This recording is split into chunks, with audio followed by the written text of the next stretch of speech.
নজর রাখবো পরবর্তী সংবাদে।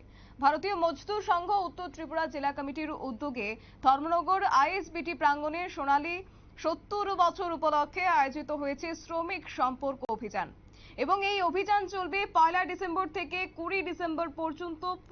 প্রদীপ পরিচালনার মাধ্যমে এই অনুষ্ঠানের উদ্বোধন করেছেন উদ্বোধক তথা প্রধান বক্তা ভারতীয় মজদুর সংঘের ত্রিপুরা প্রদেশ মহামন্ত্রী তপন কুমার দে এবং কার্যত কেন্দ্রীয় কার্যকারী কমিটির সদস্য শ্রীমতী রুমা সাহা উপস্থিত ছিলেন। একই সঙ্গে অন্যান্যরা উপস্থিত ছিলেন। কি রয়েছে বিস্তারিত শুনুন।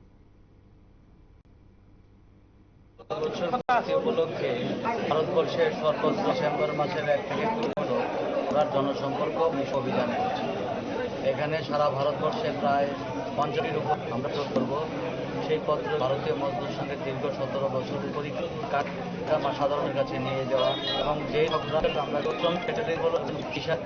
মজদুর সংঘের যোগদানদের এবং ভারতকে আমরা আগামী জন্য কর্মচারী কাজ এবং উদ্যোগ কাজ করব, তারই ব্যাখ্যা এই সূচনা নিয়ে আমরা সবার কাছে, তার জন্যই বলা হচ্ছে যে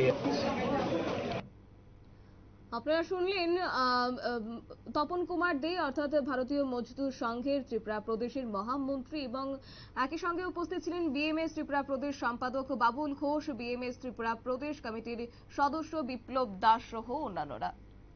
নিয়ে নিচ্ছে ছোট্ট একটি বিজ্ঞাপন বিরতির সঙ্গে থাকুন।